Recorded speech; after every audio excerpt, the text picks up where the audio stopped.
Olá pessoal, estamos aqui hoje para visualizar mais uma videoaula do projeto ENAD da Faculdade QI. Meu nome é Silvio Viegas e hoje nós vamos tratar de banco de dados. Sobre banco de dados, é bom lembrar os objetivos da nossa aula de hoje. Relembrar os níveis de projeto de banco de dados, rever o conceito e o processo de abstração de dados, identificar os principais objetos conceituais, aplicar as representações básicas dos objetos conceituais. Sendo assim, abstração é um mecanismo utilizado pelo ser humano para se concentrar em determinadas características de objetos ou conceitos e abandonar outras características indesejáveis. É isso aí, abstração. Vamos então tratar de banco de dados. O que é banco de dados mesmo?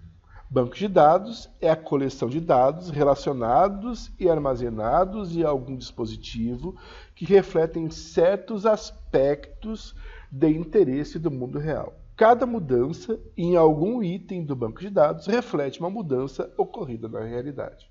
Então, quando nós passamos a desenvolver um projeto de banco de dados, nós construímos a seguinte estrutura. Nós temos um mini-mundo, que é a descrição formal da realidade a ser representada, captada pelo analista, quer dizer, você hoje estudante, objeto de observação detalhada, bastante detalhada. Com essa observação, nós realizamos a coleta, análise dos requisitos e montamos os nossos requisitos de dados. A partir desse processo, nós construímos o projeto conceitual que representa e descreve a realidade do ambiente, constituindo uma visão global dos principais dados e relacionamentos, independente das restrições de implementação. Com isso, nós temos o nosso esquema conceitual.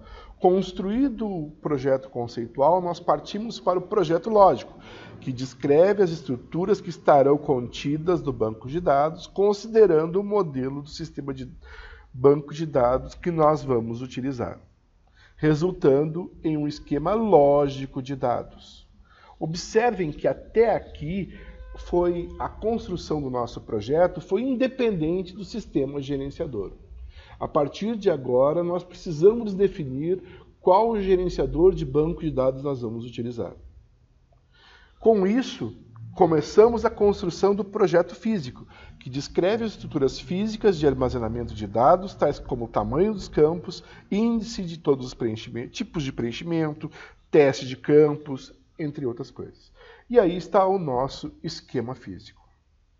Muito bem, partindo nessa construção do nosso projeto de banco de dados, a primeira etapa do nosso projeto conceitual é o nosso modelo entidade relacionamento. O modelo entidade relacionamento é um modelo abstrato cuja finalidade é descrever de maneira conceitual os dados a serem utilizados em um sistema de informação ou pertencente a um determinado contexto. A principal ferramenta do modelo é a sua representação gráfica, que é o diagrama entidade-relacionamento, popularmente conhecido como DR. Qual é o objetivo do modelo entidade-relacionamento? Facilitar o projeto de banco de dados, possibilitando especificar a estrutura lógica geral do banco de dados. Então, este diagrama de entidade e relacionamento, ele é composto por entidade, atributos e relacionamentos. Entidade é uma representação concreta ou abstrata de um objeto com características semelhantes do mundo real. Como exemplo de entidade, nós temos o empregado. Outro objeto que nós poderíamos exemplificar: fornecedor, pessoa, imóvel, curso, faculdade QI. Você, aluno, pode ser considerado uma entidade.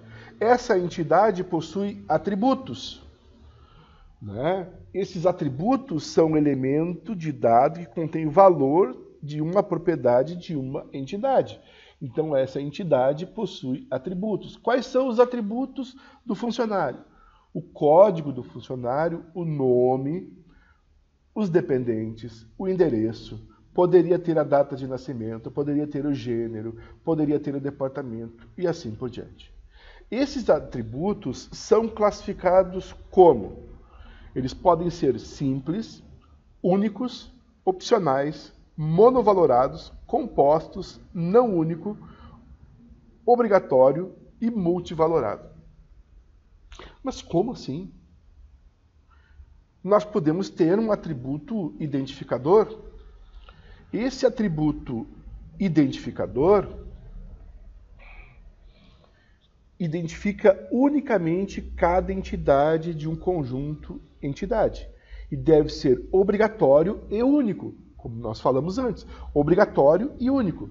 Aqui está representado. Ele é obrigatório, o código é obrigatório e único. Um outro exemplo, o atributo derivado.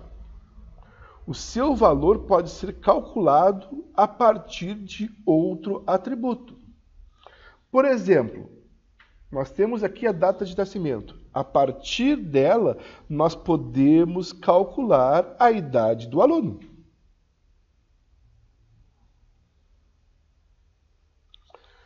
Bom, quanto aos tipos de atributos, nós temos que determinar a natureza dos valores permitidos para aquele atributo.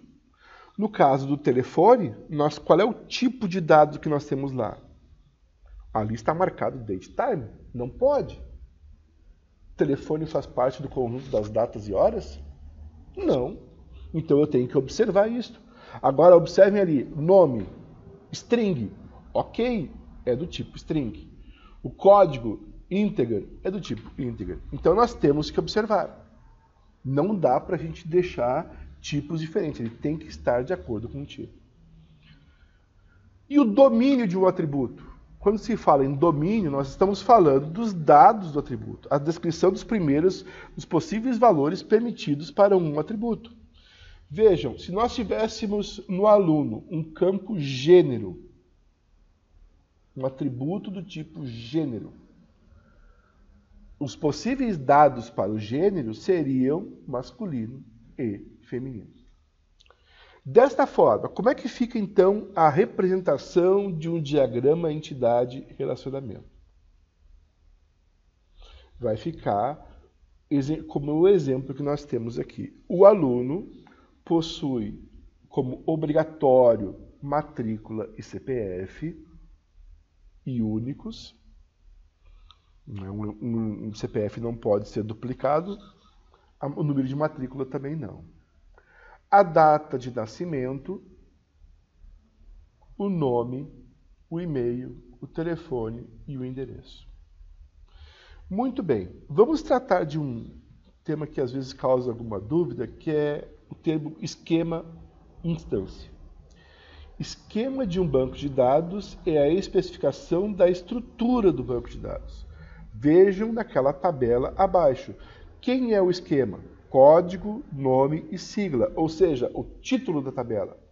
Instância é o conjunto de ocorrência dos objetos de dados de um esquema em um dado momento do tempo. Vejam ali, quem são as instâncias? O 1 e 2, Tecnologia da Informação e Recursos Humanos, com a sigla TI e RH. Eles são as instâncias. Relacionamentos. Todas as entidades que nós criamos em um diagrama, elas serão conectadas umas às outras através de relacionamentos. Podemos fazer exemplos de relacionamentos até com itens da vida real. As pessoas moram em apartamentos. Os apartamentos formam condomínios. Os condomínios localizam-se em ruas ou avenidas. As avenidas e ruas estão em uma cidade. E aí, por diante, nós podemos fazer exemplos de relacionamentos. Quanto aos relacionamentos, nós temos as cardinalidades, que são as regras de como funciona esse relacionamento. Uma notação de cardinalidade bastante popular para nós aqui no Rio Grande do Sul é as notações usadas por Peter Chain, que é representada pelos números 1 por 1, 1 por n, n por n, né? Que é 1 para 1, 1 para muitos e muitos para muitos. Ele geralmente, e vocês vão observar que nós temos a representação das duas entidades e a ligação entre elas é feita através daquele losango. Então, este modelo de notação é feito pelo padrão Peter Chain. Observando um exemplo de relacionamento e tratando de uma temática que é importante, é entidade fraca. Toda vez que uma entidade depende de outra para existir, ela é considerada fraca. Ou seja, ela depende da outra entidade, ela tem uma chave estrangeira dentro dela, ela é dependente de outra. Então, ela é uma entidade fraca.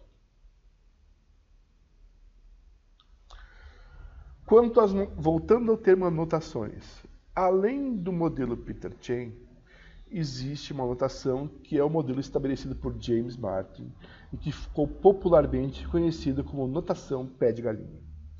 Tudo isso se dá por causa da cardinalidade n, que nós podemos observar que parece o símbolo do pé de galinha.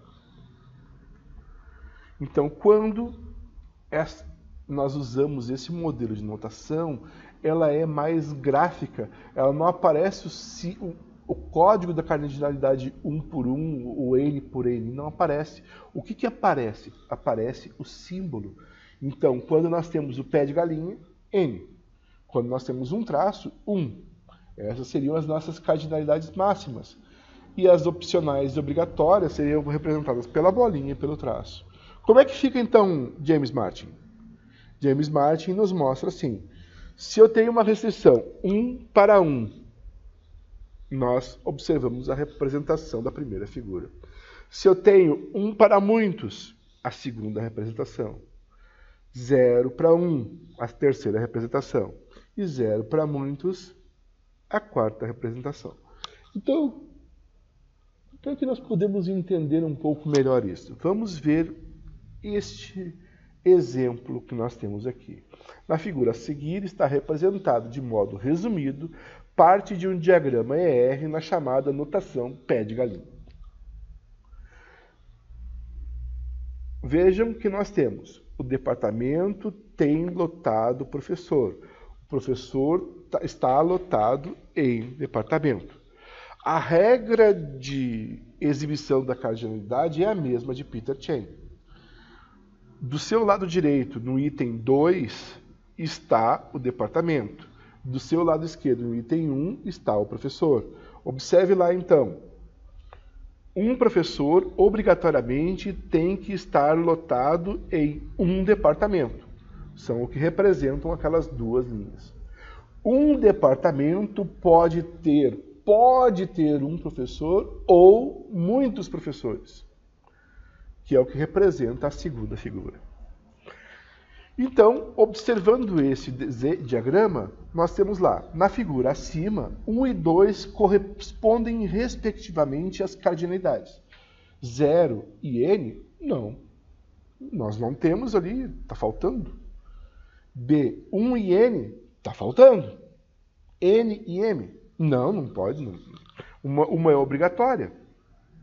Na D, nós temos 0 e 1. Pode ter? Não pode. A única alternativa correta é a letra E. 1 para 1. Um professor obrigatoriamente estará lotado em um departamento. E um departamento poderá ter um professor ou muitos professores. Bem, pessoal, é isto aí na aula de hoje. Agradeço a atenção de todos. A Faculdade de TI está aí fazendo um trabalho, buscando relembrar várias atividades com o seu projeto ENAD. Um abraço e até a próxima.